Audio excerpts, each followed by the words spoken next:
What does the future hold for Cristiano Ronaldo now that Chelsea have pulled out of a deal to try and take him to Stamford Bridge? He's set to turn down a highly lucrative offer to leave Manchester United for Saudi Arabia, ESPN are reporting today. The talks between Thomas Tuchel and Todd Boehly obviously ended with them ending their interest in Cristiano Ronaldo. Where do you think the future is? Will he have to swallow his pride and go back to Manchester with his tail between his legs, or is there still a route out for him?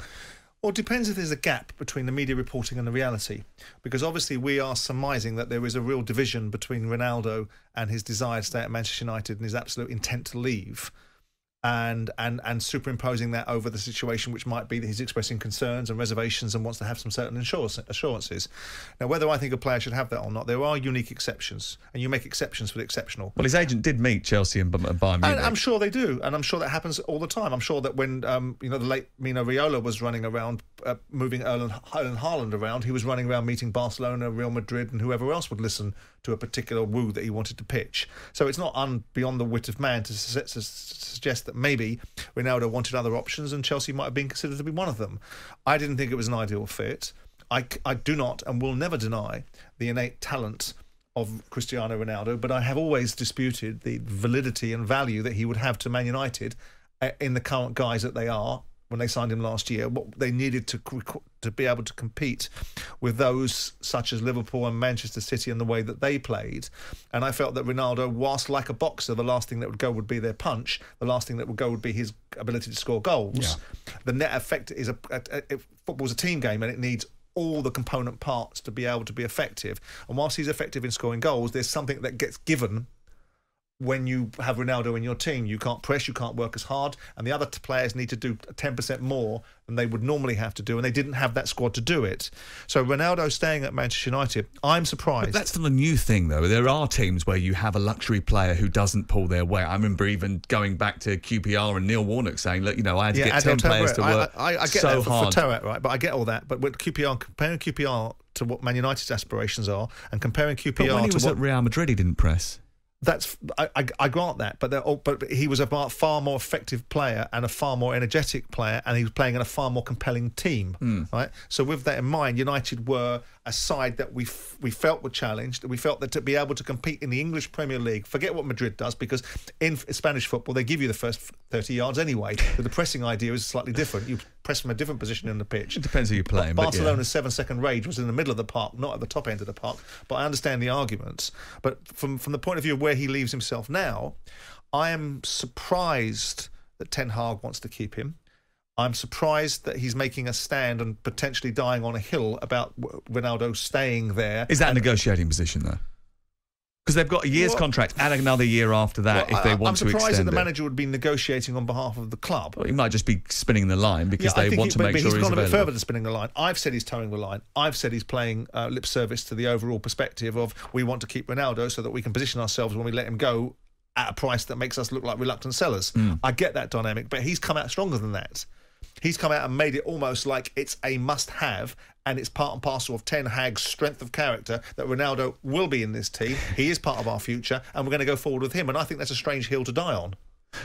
Has he not strengthened Erik Ten Hag's position, in a sense, Cristiano Ronaldo, in that he can quite legitimately leave him out now, and it doesn't make massive headlines if he's not in the team when they start the season, whereas it would do if all of this shenanigans hadn't happened before. No, I mean, the tragedy of British journalism is it will seek to divide at times, and it will absolutely... Don't ever go British journalism. You're not part of that establishment. I operate in the media. I'm not a journalist. There's a difference. My contribution is very different to that of a journalist because some of it is informed.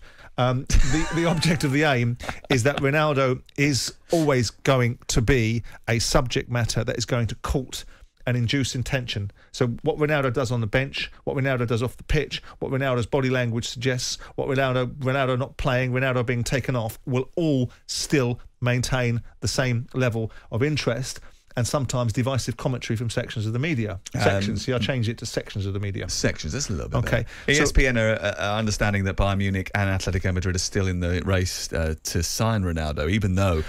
Did I hear you saying about him going to Saudi Arabia? Well, no, that was offered to him. I think he's going to turn that down. Yeah, good. I would hope so, because there's something to be said about someone that believes in their innate talent, wants to compete at the highest level of football, and someone that doesn't need the financial return to go and play in Saudi Arabia just because it's a game of football that pays you more than anywhere else. You're not starting on the MLS again, are you?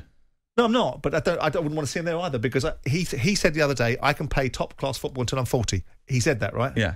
So he believes he can, but someone else has got to believe he can too, but right? That's not, you're fine. But I think that I'm inclined to take Ronaldo's word for it. But then it's about where the right space is for him in the right team that can cater and compensate for the things he can't do. So with that in mind, I would hate to see him at MLS. What about and I'd hate to see him in Saudi Arabia. What about Newcastle? They could afford him. They could take him. Well, keep so him you in the say Premier they League. can afford him. Can they afford him? I mean, Newcastle they're not raving lunatics. They're not going mad. They still have. They seem to have some commercial sense. What a statement signing that would be for them. On paper, yeah, because people would attract the attention, and the world's media would alight upon St James's Park. But the point is it the right move for Newcastle United as they build for a side that wants to challenge for the Premier League and wants to do what Man City's done? If we believe the backstory, which is no reason not to, given the ownership model, state-owned and state-funded, that they're going to go after achieving things. Then Public investment fund, I think. State-owned. The owner. Right? Yeah, owned by the Crown Prince of Saudi Arabia. State-owned. Right? The bottom line is that they're going to go after... They're going to go after these achievements. Then they must look at the models that have gone before. Manchester City didn't just rock in when the Thai Prime Minister was taken out and Sheikh Mansour was brought in. It took them 4 years to get to the Premier League title. And I think it will take something similar and maybe even longer for Newcastle to achieve that, because the competition has got stronger and more financially adept. So all those things, to go to your question, I would think it's a Hollywood signing that would take something away from Newcastle, because they look like they're being clever. They look like they're being smart. They don't look like they're getting their pants pulled down, or agents are running around thinking we've got the latest mugs on the block. They look like they're building a team that is built for the occasion, that built for the incremental steps they're going to take. And I think that's smart. And I think it's clever what Newcastle are doing. So signing Ronaldo, to me, would be, whilst it would be a headline grabber, I'm not sure it's the right thing for Newcastle United Football Club at this stage in its development.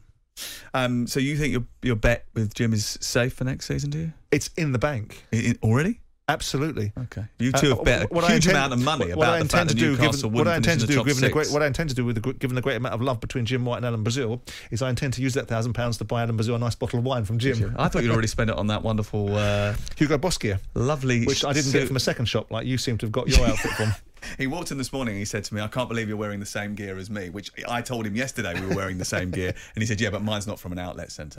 Jim White and Simon Jordan, Monday to Thursday morning, 10 till 1. On AM, on DAB, via the talkSPORT app and on your smart speaker. talkSPORT.